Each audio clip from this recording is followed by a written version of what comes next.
Hola a todos, este es el tercer vídeo dedicado a Comité Invisible Tikkun. En este caso vamos a trabajar el concepto de dispositivo. Lo primero que podemos decir es que un dispositivo, como una aproximación, es un conjunto de elementos heterogéneos que tienen una estrategia funcional, ¿no? Es una forma de control, de planificación. Hay una decisión, hay una intención en cada dispositivo. Por lo tanto, se transforma en una relación de poder, ¿no? El dispositivo es un acto de poder. Eh, los autores lo ligan fundamentalmente en el sistema en que vivimos con la crisis de la presencia. Eh, la crisis de la presencia es que venimos viendo subjetividades pasivas, dogmáticas, ¿no? En este ser en el mundo, en este estar en el mundo. Como una especie, los dispositivos aparecen entonces como una especie de prótesis existencial, como una especie de contención, de bastón, para administrar su propia sobrevivencia, ¿no? En los cuales los sujetos se adhieren a los dispositivos. Entonces la necesidad de hacer una teoría de los dispositivos, una ciencia de los dispositivos. Eh, una- los autores plantean por lo menos dos ejemplos, entre otros, ¿no? La autopista como aquella carretera marcada por carteles, ¿no? Una semiótica de signos y de significantes que van marcando y van determinando cómo el flujo de los autos, pero también el flujo de las subjetividades, ¿no? Y uno se deja estar, ¿no? Va pasivo ahí, ¿no? En esa monotonía de las carreteras hay como una pérdida de la subjetivación, si usted quiere, ¿no? Hay una especie de somnolencia, eh, y porque está todo arreglado, ¿no? También los shopping traen como otro ejemplo, ¿no? Que también tiene un dispositivo donde hay circulación en este caso, de sujetos, de clientes, para que está estructurado. La arquitectura del shopping está estructurada para que el recorrido sea por determinados sectores eh, y, bueno, generar los efectos que generan cuando alguien que ingresa en un shopping, ¿no? Las luces, etcétera, el mundo del espectáculo, la posibilidad de la compra, etcétera. No tienen ventanas, no hay un exterior ahí, el shopping está como cerrado, ¿no? Pero bien, entonces la pregunta, este funcionamiento, ¿no? Los dispositivos entonces es como que se hacen cargo de los sujetos, van marcando, van reglando un poco la circulación de los flujos dentro del dispositivo. Entonces tenemos un dispositivo que internamente está arreglado, que marca por dónde tienen que ir los cuerpos, es decir, uno en un dispositivo, la escuela, el dispositivo que sea, va marcando un poco la normatividad de cómo uno se va a desempeñar en ese dispositivo. Pero también a la vez el dispositivo tiene que estar articulado a otros dispositivos, porque eso es el campo social. Entonces, para que eso funcione, tiene que estar articulados en forma más o menos armoniosa. Tiene que haber una especie de equivalente general de todos los dispositivos para que trabajen en forma de una sinergia compartida. Entonces los autores dicen, bueno, no es solamente el imperialismo del capital, hay un imperialismo de los dispositivos, fundamentalmente un imperialismo de los dispositivos, que son los que van a normatizar las situaciones, ¿no? Van a dar una orientación, un orden a los flujos dentro del propio dispositivo. Dicen, hay una trazabilidad universal, vectorizan las fuerzas intervinientes dentro del dispositivo, controlan, reglamentan, etcétera, etcétera, ¿no? Eh, eh, Bien, entonces la necesidad de una ciencia de los dispositivos, eh, un saber cómo funcionan, pero acá lo importante es un saber crítico, no un saber para que los dispositivos instaurados en el sistema capitalista funcionen mejor, no para aceitar el funcionamiento de los dispositivos, sino para criticar su funcionamiento, para subvertir su funcionamiento, para crear otras situaciones. Ese sería como el acto político. Y fundamentalmente aquellas posibilidades que generen la potencia, que potencien la propia vida. Ese sería el acto revolucionario. ¿Un acto revolucionario potencia la propia vida o no es un acto revolucionario? Eh, dentro de esta percepción, eh, tenemos el tema del tiempo. Los autores le dan un contexto interesante al tema del tiempo. Vivimos en una sociedad acelerada, una sociedad de la prisa, de toda la información, del zapping permanente que uno va haciendo. Entonces, tomar, entonces, dicen los autores, tomar el tiempo como un aliado, ¿no?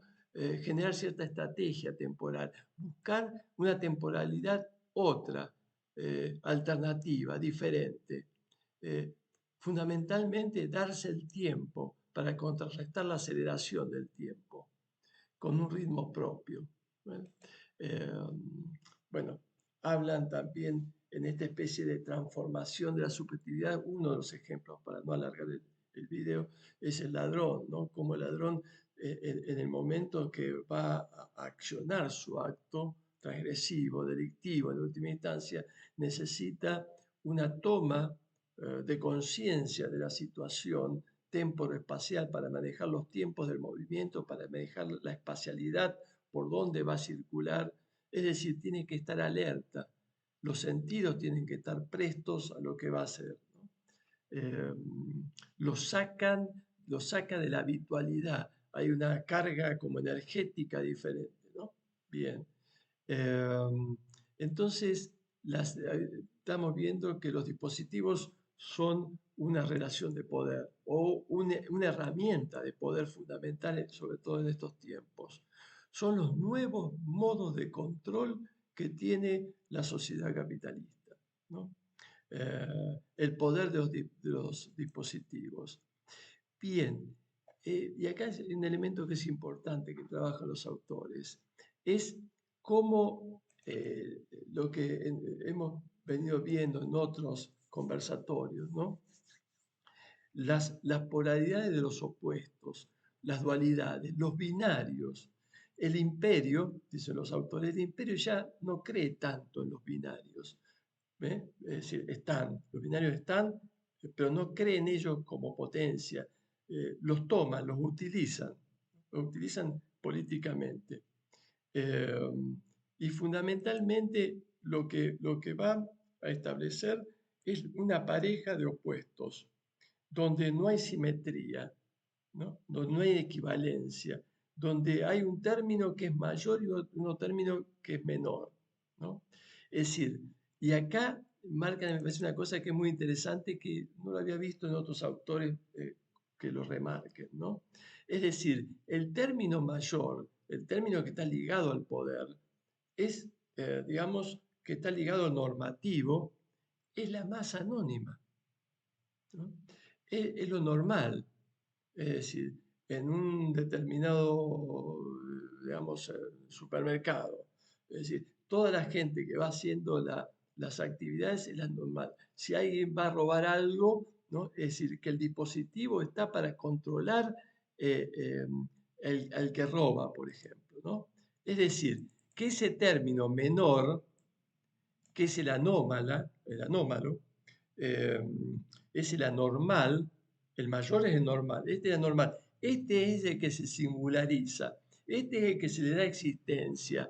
En el flujo de todos, de la masa de los normales, de los términos mayores, si ustedes quieren, eh, está focalizado, está pensado para atrapar aquel anormal, ¿no?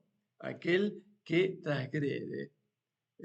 Se le da existencia, se lo singulariza.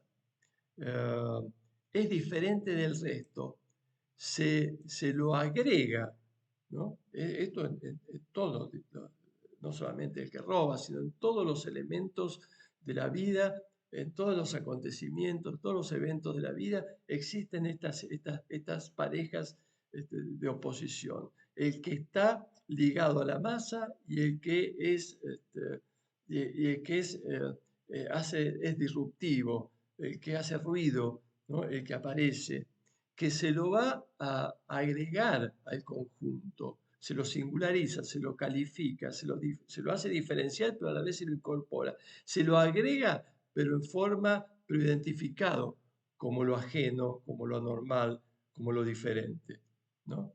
Esto de la alteridad, de alguna forma. Eh, entonces, lo que podemos ver, em, eh, cómo los dispositivos van funcionando, ¿no? Entonces, este acto político del dispositivo es lo que va a manejar las fuerzas intervinientes en el espacio social. Eh, y las reglas, los autores plantean unas reglas, ¿no? Tomando esto de mayor y menor, sobre todo me parece que es importante, porque dicen, por ejemplo, eh, que los dispositivos producen singularidades. Ahora, pero son singularidades, ellos dicen monstruosas, porque tienen un toque también poético, ¿no? Esto de los fogonazos de sus textos. Eh, pero lo que quiere decir que la singularizan produce singularidades dogmáticas, sumisas al propio dispositivo. Entonces, y dicen los autores, para liberarnos de esto, no tenemos que tomar el término menor, ¿no? El término de que sale, ¿no? El que queda expuesto, sino que hay que ver cómo se infiltra el poder político, el micropolítico, cómo se infiltra de otra forma para generar un efecto político. Eh, por lo tanto, no reaccionar, que sería otra regla, no reaccionar directamente, no aparecer como lo negativo de la cuestión.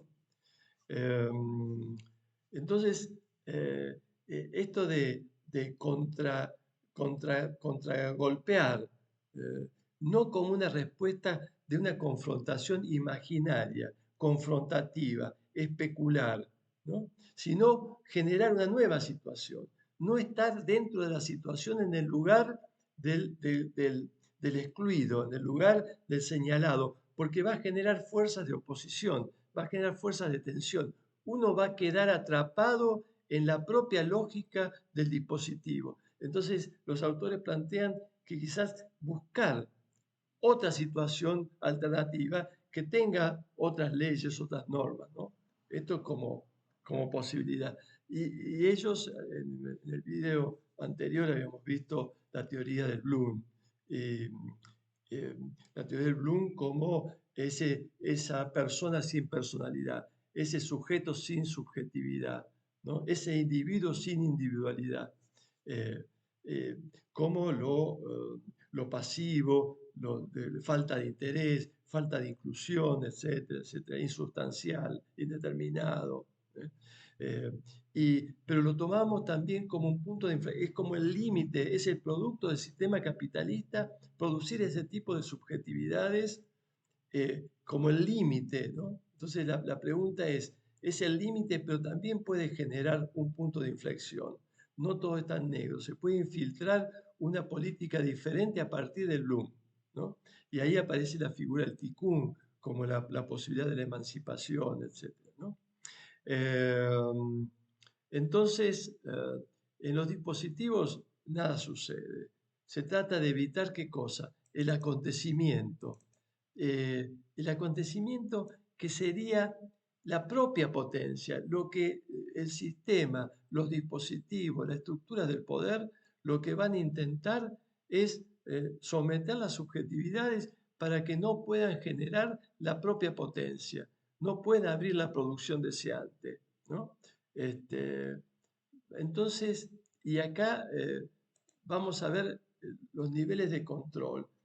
Cuando cómo funcionan los dispositivos en un punto, los autores plantean, tomando el ejemplo del apestado y el leproso de Foucault, ¿no? Cuando dicen que hay como una especie de administración en aquella época, ¿no? Administración del territorio.